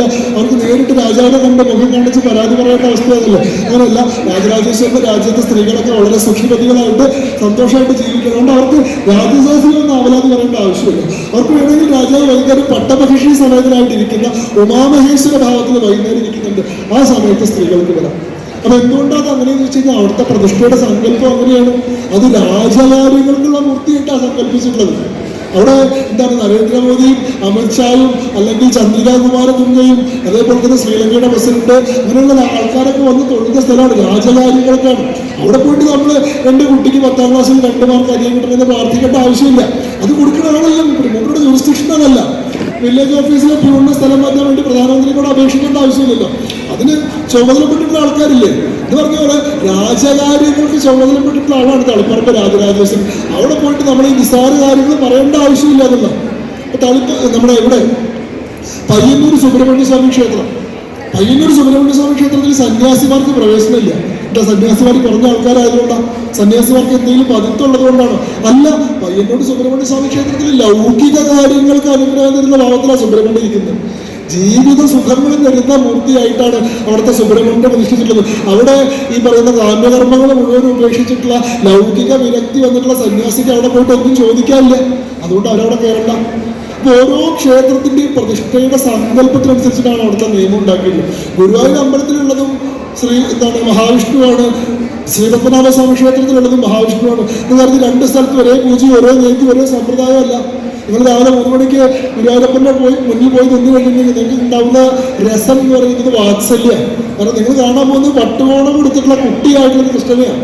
പട്ടുകോണമൊക്കെ ചുറ്റിയിട്ട് തലേന്നത്തെ മാലയൊക്കെ ഊരിയിട്ട് ഒരു വികൃതിയായിട്ട് നിൽക്കുന്ന കൃഷ്ണനെ കാണുമ്പോൾ നിങ്ങളുടെ ഉള്ളിൽ അറിയാതെ ഉണ്ടാവുന്ന ഭാവം, നിങ്ങളുടെ ഉള്ളിൽ നിന്ന് ഉടലെടുക്കുന്ന രസം, അത് വാത്സല്യമാണ്. നേരെ തിരിച്ച് അതേ സമയത്ത് നിങ്ങൾ ശ്രീപത്മനാഭസ്വാമി ക്ഷേത്രത്തിൽ പോയി കഴിഞ്ഞാൽ അവിടെ ക്ഷീരസാഗര സേനയായിട്ട് അനന്തന്റെ പുറത്ത് വിരാജിച്ച് കിടക്കുന്ന നാഭീകമലത്തിൽ നിന്ന് വിരുദ്ധ താമരയിൽ സാക്ഷാൽ ബ്രഹ്മാവിനെ വഹിച്ചിരിക്കുന്ന, വലതു കൈകൊണ്ട് സാക്ഷാൽ ശിവലിംഗത്തെ അനുഗ്രഹിച്ചിരിക്കുന്ന സാക്ഷാൽ ശ്രീമൻ നാരായണനായിട്ട് വിരിഞ്ഞ് വിരാജിക്കുന്ന വിഷ്ണുവിനെ കാണുമ്പോൾ നിങ്ങളുടെ മനസ്സിലുണ്ടാവുന്ന ഭാവം ഭക്തിയും ബഹുമാനവുമാണ്, ആദരവാണ്.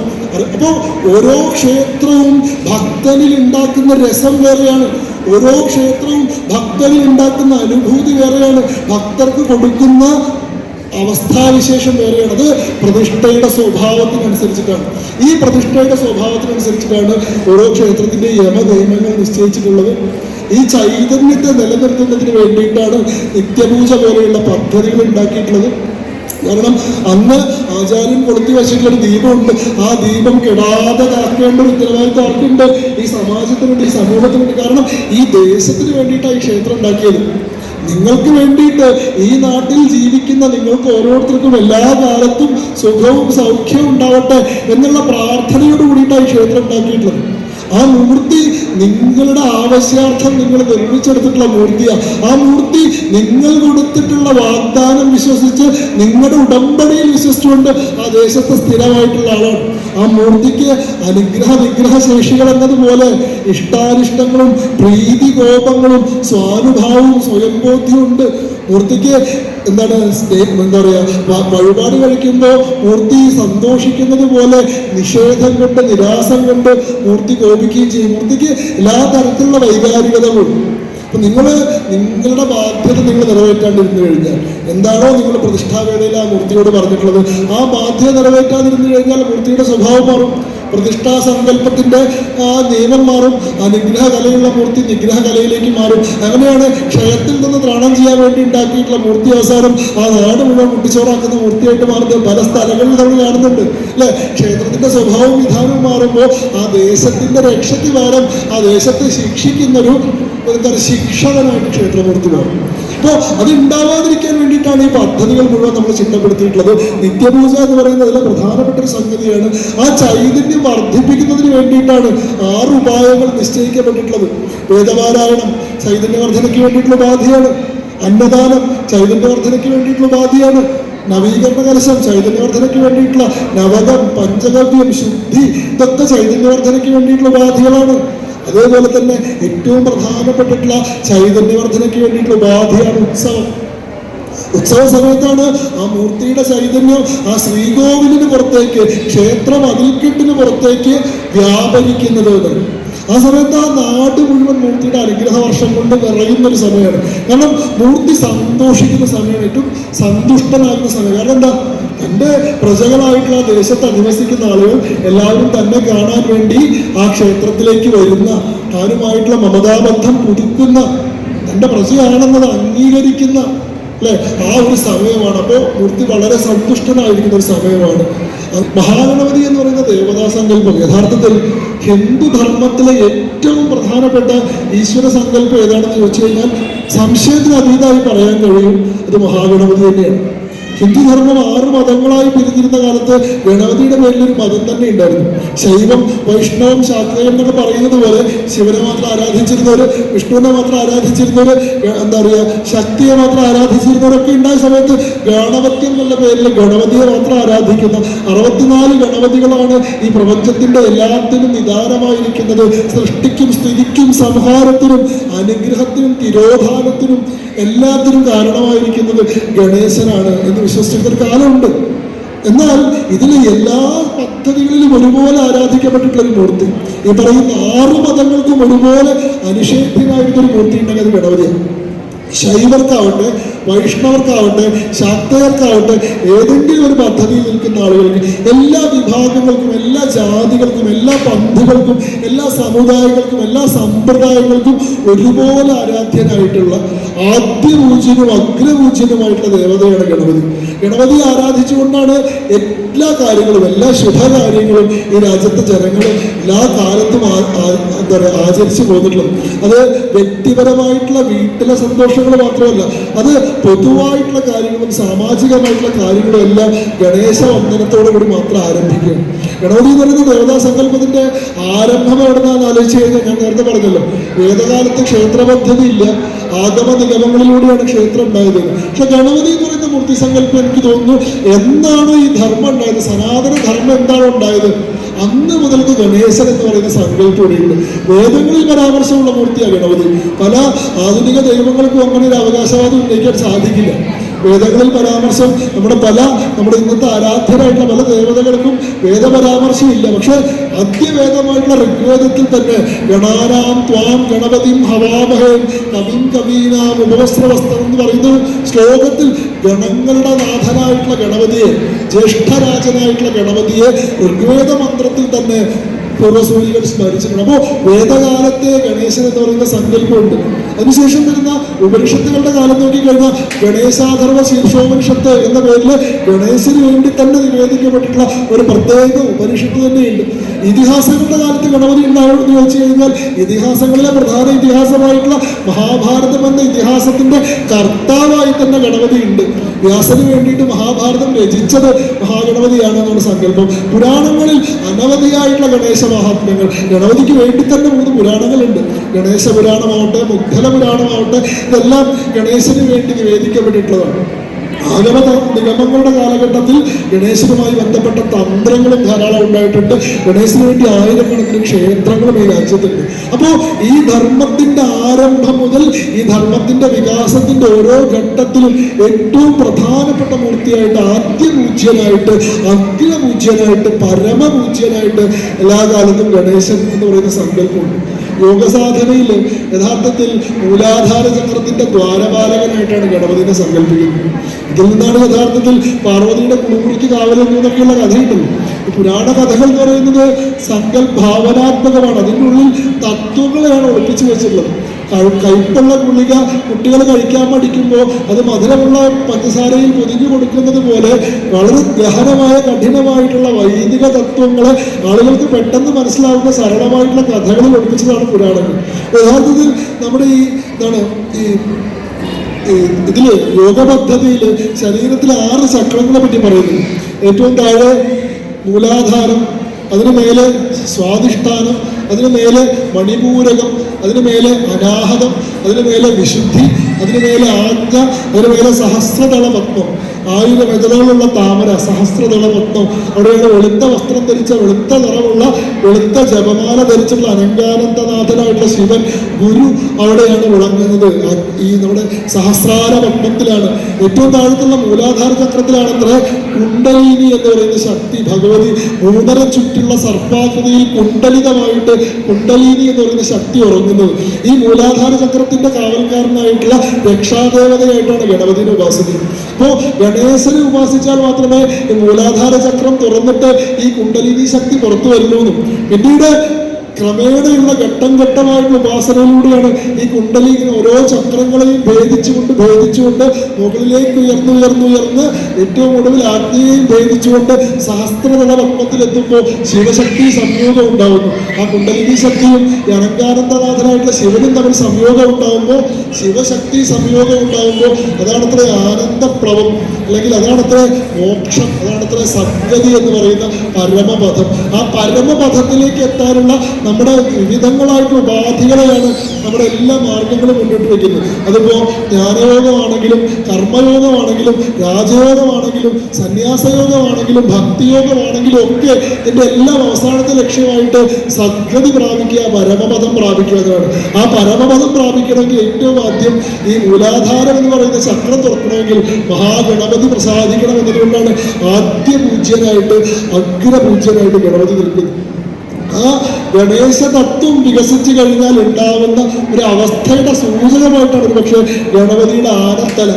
ഈ ഗണപതിയുടെ ആനത്തലയൊക്കെ ആളുകൾക്ക് അതിന്റെ പിന്നിലെ തത്വം എന്താണെന്ന് മനസ്സിലാകാതെ അത് വിത്താണെന്നൊക്കെ പറഞ്ഞുകൊണ്ടിരിക്കുന്ന സമയമായതുകൊണ്ടാണ് ഞാൻ സൂചിപ്പിക്കാൻ ശ്രമിക്കുന്നത്. ഗണപതിയുടെ യാനത്തല എന്നൊക്കെ പറയുന്ന സങ്കല്പം യഥാർത്ഥത്തിൽ ആ ഗണേശ തത്വത്തെ പൂർണ്ണമായി ഉൾക്കൊണ്ട് കഴിഞ്ഞാൽ, ഈ പറയുന്ന 6 ചക്രങ്ങളെയും ഭേദിക്കുന്ന കുണ്ടലിനി മൂലാധാരത്തിൽ എത്തിക്കഴിഞ്ഞാൽ ഉണ്ടാകുന്ന അവസ്ഥയുടെ പ്രതിഫലനമാണ്. ജീവിക്കുന്ന കരയിലെ ജീവികളിൽ ഏറ്റവും വലിയ ജീവിയാണ് ആന. ആനയുടെ മസ്തകം എന്ന് പറയുന്നത് ഏറ്റവും വിടർന്ന മസ്തകം. അപ്പോ തന്ത്രത്തിൽ നമ്മൾ ഉത്തമ ശിരസ് എന്ന് പറയും. ഉത്തമ ശിരസിലാണല്ലോ നമ്മുടെ വിഗ്രഹത്തെ എഴുന്നള്ളിക്കേണ്ടത്. അതുകൊണ്ടാണ് തന്ത്രി സ്വന്തം തലയിൽ വിഗ്രഹത്തെ എഴുന്നള്ളിക്കുന്നത് ഈ പറയുന്ന ശ്രീഭൂതബലിയുടെ സമയത്ത്. അതല്ലെങ്കിൽ പിന്നെ ആനപ്പുറത്താണ് എഴുന്നള്ളിക്കുന്നത്. ഉത്തമ ശിരസ് എന്ന് പറഞ്ഞാൽ ഏറ്റവും വിടർന്ന മസ്തകം, ഏറ്റവും വലിയ ശിരസ് ആനയുടേതായതുകൊണ്ടാണ്. ഇതിന് പാലാഴിമധുരവുമായിട്ട് ബന്ധപ്പെട്ടൊരു കഥയുണ്ട്. സമയം വല്ലാതെ കടന്നുപോയതുകൊണ്ട് ഞാൻ വല്ലാണ്ട് ദീർഘിപ്പിക്കണം എന്ന് വിചാരിക്കുന്നില്ല. പക്ഷെ ഈ പാലാഴിമധുരത്തിന് മുന്നോട്ടുള്ളൊരു കഥ എന്ന് പറയുന്നത്, ദേവന്മാർക്ക് ജരാനരകൾ ബാധിച്ചപ്പോൾ ഇതൊന്ന് ഒഴിവാകാൻ വേണ്ടിയിട്ടാണല്ലോ അമൃതം കണ്ടുപിടിക്കാൻ തീരുമാനിക്കുന്നത്. ഇത് തുടങ്ങുന്നത് എങ്ങനെയാന്ന് വെച്ചാൽ, ഈ ദുർവാസാവ് എന്ന് പറയുന്ന ഒരു ഋഷിയുണ്ട്. ഭയങ്കര കോപിഷ്ഠനാണ്. ശിവന്റെ കോപത്തിൽ നിന്നാണ് അത്ര ദുർവാസാവ് ഉണ്ടായത്. ഒരിക്കൽ പാർവതീദേവി പറഞ്ഞത്, നിങ്ങളിങ്ങനെ തൊട്ടനും പിടിച്ചതിനൊക്കെ കോപിച്ചു കഴിഞ്ഞാൽ അങ്ങയുടെ കൂടെയുള്ള ജീവിതം എനിക്കൊരു ദുർവാസമാകുമല്ലോ എന്ന് പറഞ്ഞപ്പോൾ, ഈ ദുർവാസത്തിന് കാരണമാകുന്ന കോപത്തെ എടുത്തിട്ട് ഒരു പ്രത്യേക അവതാരമാക്കി മാറ്റി. അതാണ് ദുർവാസാവ്. ശിവന്റെ കോപം മനുഷ്യരായിട്ട് അവതരിച്ചതാണ് ദുർവാസാവ്. അപ്പൊ ഈ ദുർവാസാവിന് ഒരിക്കലും മഹാലക്ഷ്മി ഒരു വിശിഷ്ടമായിട്ടുള്ള മാല കൊടുത്തു. ഈ മാല ധരിക്കുന്ന ആൾക്ക് സർവ്വ ചൈതന്യങ്ങളും എല്ലാം എന്താ പറയുക ഏറ്റവും ശ്രേഷ്ഠമായിട്ടുള്ള പരമപദം പ്രാപിക്കുന്നവർ. അപ്പോ ദുർവാസാവ് വിചാരിച്ചു, ഞാനൊരു സന്യാസി, ഒരു താപസൻ, എനിക്കിപ്പോൾ ഇത്രയും വലിയ ശ്രേഷ്ഠമായിട്ടുള്ള ഒരു മാലയുടെ ആവശ്യമില്ലല്ലോ. ഇത് വേണ്ടത് ദേവന്മാരുടെ രാജാവായിട്ടുള്ള ഇന്ദ്രനാണല്ലോ. അപ്പോ ആ ഇന്ദ്രന് കൊണ്ടേ കൊടുക്കാമെന്ന് വിചാരിച്ചു.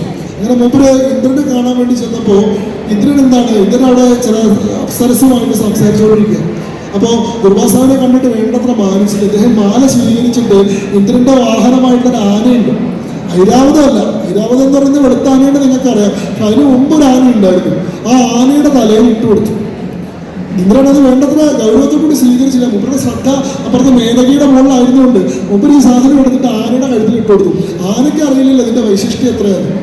ആന എന്ത് ചെയ്തു, ഈ മാലയുടെ മുകളിൽ മറ്റേ തേനീച്ചയും വണ്ടും ഈച്ചകളും ഒക്കെ വന്നിരിക്കാൻ തുടങ്ങിയപ്പോൾ ആനയ്ക്ക് ഇത് ബുദ്ധിമുട്ടായപ്പോൾ ആന ഈ മാല ഇവിടെ പൊട്ടിച്ച് നിലത്തിട്ടിട്ട് അതിൻ്റെ ഉള്ളിൽ ഒറ്റ ചവിട്ടി കഴിഞ്ഞു. ഇത് കണ്ടപ്പോൾ ദുർവാസാവിന് ഭയങ്കരമായിട്ടുള്ള കോപം വന്നു. ഞാൻ ഇത്രയും വിശേഷപ്പെട്ടൊരു സാധനം കൊടുത്തിട്ട് ഒരു വിലയും വെക്കാണ്ടതിനെ അപമാനിച്ചല്ലോ.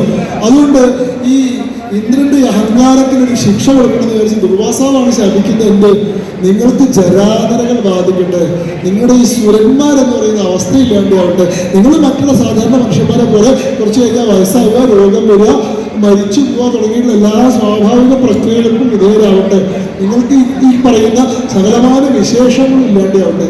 ഇതിന് പരിഹാരം ഉണ്ടാക്കാൻ വേണ്ടിയിട്ടാണ് പിന്നീട് അമൃതകുംഭം കണ്ടെടുക്കുന്നതും അതിനുവേണ്ടി ദേവന്മാരും അസുരന്മാരും കൂടിയിട്ട് 2 പക്ഷത്ത് നിൽക്കുന്നതും മന്ദരപർവ്വതത്തെ കൊണ്ട് കടക്കോലാക്കുന്നതും വാസുകിപ്പാമ്പനെ കൊണ്ട് കയറാക്കുന്നതും അത് കടയിലുണ്ടാവുന്ന ഹലാഹലം കൊടുത്തിട്ട് ശിവൻ നീലകണ്ഠനാവുന്നതും നമ്മുടെ വലിയ എന്താ പറയുക വലിയ ഹിന്ദു മിത്തോളജിയുടെ ഒരു വലിയ ഭാഗം തന്നെ ആരംഭിക്കുന്നത് ഈ കഥയിൽ നിന്നാണ്. ഈ കടലിൽ നിന്നാണ് നമ്മൾ കാണുന്ന ഒരുപാട് വിദ്യാത്ഭുതങ്ങൾ ഉത്ഭവിക്കുന്നത്. മഹാലക്ഷ്മി പോലും കടലിൽ നിന്നാണ് വരുന്നത്. ഈ സാഗരബന്ധനം കിടക്കുമ്പോൾ ഇതിനുള്ളതാണ് മഹാലക്ഷ്മി വരുന്നത്. അതുകൊണ്ടാണ് വിഷ്ണുവിനെ നമ്മൾ എന്ത് വിളിക്കുന്നത്, സാഗരജാമാത, സാഗരത്തിന്റെ മരുമകൻ എന്ന് വിളിക്കുന്നുണ്ട്. അതെന്താ വെച്ചാൽ മഹാലക്ഷ്മി എന്ന് നടന്നതുകൊണ്ട്. ഐരാവത വരുന്നത് ഈ കടലിൽ നിന്നാണ്, ധന്വന്തരി വരുന്നത് ഈ കടലിൽ നിന്നാണ്. അങ്ങനെ ധാരാളം സംഭവങ്ങൾ ഈ കടലിൽ നിന്ന് ഉണ്ടാകുന്നുണ്ട്. ഏറ്റവും അവസാനം അമൃതകുംഭം ഉണ്ടാകുന്നുണ്ട്. പക്ഷെ ഈ ആനയ്ക്ക്, കഥയിൽ ആനയ്ക്ക് എന്ത് സംഭവിച്ചു? ഈ ദുർവാസാവ് ഈ വിശേഷപ്പെട്ട മാല കൊടുത്തിട്ടുള്ള ഒരു ആനയുണ്ടല്ലോ, ഈ ആനയ്ക്ക് എന്ത് സംഭവിച്ചു? ഈ ആനയും മാലയിട്ടു. മാലയിട്ടപ്പോൾ ആനയ്ക്ക് കിട്ടിയിട്ടുണ്ടാവണ്ടേ ഈ പരമപദം. അപ്പോ ഇന്ദ്രനാണെങ്കിൽ ഈ സാഗരം പാലാഴിമധുരം നടന്നപ്പോൾ അതിൻ്റെ ഉള്ളിൽ നിന്ന് ഐരാവതം പൊന്തി വന്നപ്പോൾ വിശേഷപ്പെട്ട ആനയാണ്, വെളുത്ത ആനയാണ്. ഇന്ദ്രൻ ഐരാവതത്തെ വാഹനമാക്കി എടുത്തു. അപ്പോൾ ഈ ആന ഇന്ദ്രന്റെ ഡ്യൂട്ടിയിൽ നിന്ന് റിലീവ് ആവുകയും ചെയ്തു. ഈ ആന ദക്ഷിണായനം നടത്തിയിട്ട് ഈ മാല കഴുത്തിലിട്ടോടുകൂടി ആനയ്ക്ക് ചിന്തയിലൊക്കെ മാറ്റം വന്നു. ആന വളരെ ഉന്നതമായിട്ടൊരു അവസ്ഥയെ പ്രാപിക്കുന്നത്. ആന ദക്ഷിണായനം നടത്തിയിട്ട് ഒരു കാട്ടിൽ വന്ന് അവിടെ സ്വസ്ഥനായിട്ട് സമാധിയായിട്ട് കൂടുന്ന സമയത്താണ് ശിവൻ ഗണപതിയുടെ കഴുത്തറക്കുന്ന സംഭവം ഉണ്ടാവും. ശിവൻ ഗണപതിയുടെ കഴുത്തറത്തപ്പോൾ എന്താ, പകരം വേറൊരു ആനയുടെ തല വെച്ച് കൊടുക്കാൻ തീരുമാനിക്കുന്നുണ്ടല്ലോ. വടക്കോട്ട് പോയിട്ട് ആദ്യം കാണുന്ന മൃഗത്തിന്റെ തല വെച്ച് കൊടുക്കണം എന്നാണല്ലോ പറയുന്നത്. അവിടെ വടക്കോട്ട് പോകുന്ന ദേവന്മാർ ആദ്യം കാണുന്നത് ഈ ആനേനെയാണ്. ഏതാണ്? സാക്ഷാൽ ദേവേന്ദ്രനാൽ അലങ്കരിക്കപ്പെട്ട പരമപദത്തെ പ്രാപിച്ചിട്ടുള്ള ആ ശ്രേഷ്ഠ മസ്തകം, ആ പറയുന്ന ഉത്തമ ശിരസ്, ആ ശിരസിനെയാണ് ഗണപതിക്ക് വെച്ചു കൊടുത്തത്. ഇത് സിംബോളിക് ആയിട്ടുള്ള കഥയാണ്. ആ കഥ എന്താണെന്ന് വെച്ചാൽ ആ ഗണേശന്റെ ശിരസ് എന്ന് പറയുന്നത് പരമപദത്തെ സൂചിപ്പിക്കുന്നു. ഏറ്റവും വിശേഷപ്പെട്ട ഏറ്റവും ഉന്നതമായിട്ടുള്ള ചിന്തയെ സൂചിപ്പിക്കുന്നു. ഈ മൂലാധാരത്തിൽ നിന്ന് കുണ്ടലിനി ഉണർന്ന് ഈ 6 ചക്രങ്ങളെയും ഭേദിച്ചൊടുവിൽ സഹസ്രതല പത്മത്തിലെത്തുമ്പോൾ ആ ഉണ്ടാവുന്ന അവസ്ഥ എന്ന് പറയുന്നത് സർവജ്ഞൻ എന്ന് പറയുന്ന അവസ്ഥ, എല്ലാം അറിയുന്നവൻ, എല്ലാത്തിനെയും ഉൾക്കൊള്ളുന്നവൻ എന്ന് പറയുന്ന അവസ്ഥ ഉണ്ടാവുന്നു. നമ്മുടെ ഗണപതിയെ നമ്മൾ വിദ്യാധിരാജൻ എന്നൊക്കെ വിളിക്കുന്നത്. അപ്പൊ അത്രയും ശ്രേഷ്ഠമായിട്ടുള്ള ഒരു സങ്കല്പത്തെയാണ് ഗണേശൻ എന്ന് പറയുന്ന തത്വത്തിനുള്ളിൽ ഒളിപ്പിച്ചു വെച്ചിട്ടുള്ളത്. നിങ്ങൾ എന്താ പറയുക, എല്ലാം കൊണ്ടും വളരെ ഭാഗ്യം ചെയ്തിട്ടുള്ള ഒരു ജനതയാണ്. കാരണം ബാക്കി എല്ലാവർക്കും ഒരു ദേശനാഥനാണുള്ളതെങ്കിൽ നിങ്ങൾക്കൊരു ദേശ കുടുംബം തന്നെയുണ്ട്. ഒരു ശിവ കുടുംബത്തെ തന്നെ നിങ്ങൾക്ക് ദേശത്തിന്റെ അധിപതികളായിട്ട് ശിവനും പാർവതിയും ഉണ്ണിഗണപതിയും കൂടി ചേർന്നിട്ടുള്ള ഒരു ഫാമിലി പാക്കേജാണ് ഈ കൊട്ടാരക്കരക്കാർക്ക് ദേശദേവതയായിട്ട് കിട്ടിയിട്ടുള്ളത്. അത് മറ്റുള്ള എല്ലാ ദേശങ്ങളിൽ നിന്നും നിങ്ങളെ വ്യത്യസ്തരാക്കുന്നുണ്ട്. ആ ദേവതകളുടെ നിർലോഭമായിട്ടുള്ള ചൈതന്യം ഇനിയുള്ള കാലത്തും സദാ നിങ്ങളെ രക്ഷിക്കട്ടെ. നിങ്ങൾക്ക് ഈ ക്ഷേത്രമൂർത്തിയോടുള്ള ബാധ്യതകൾ എല്ലാ കാലവും നിറവേറ്റാനും അതിന്റെ ഭാഗമായി ക്ഷേത്രമൂർത്തിയുടെ നിറഞ്ഞ അനുഗ്രഹ വർഷം എല്ലാ കാലത്തും സ്വീകരിക്കാനുള്ള ഭാഗ്യം ഉണ്ടാവട്ടെ. നിങ്ങളുടെ എല്ലാ ജീവിതങ്ങളിൽ ഇവിടെ ദേശനാഥനായിട്ടുള്ള മൂർത്തിയുടെ നിർലോഭമായിട്ടുള്ള അനുഗ്രഹ വർഷം നിറഞ്ഞ് തുളുമ്പട്ടെ. നിങ്ങളുടെ എല്ലാം ജീവിതം അനുദിനം കൂടുതൽ കൂടുതൽ മെച്ചപ്പെടട്ടെ എന്ന് മാത്രം പ്രാർത്ഥിച്ചുകൊണ്ട് ഈ കൊട്ടാരക്കര മഹാദേവന്റെയും പാർവതീദേവിയുടെയും മഹാഗണപതിയുടെയും മുന്നിൽ സാഷ്ടാംഗ നമസ്കാരം ചെയ്തുകൊണ്ട് നിങ്ങളുടെ അനുവാദത്തോടുകൂടി നിർത്തുകയാണ്.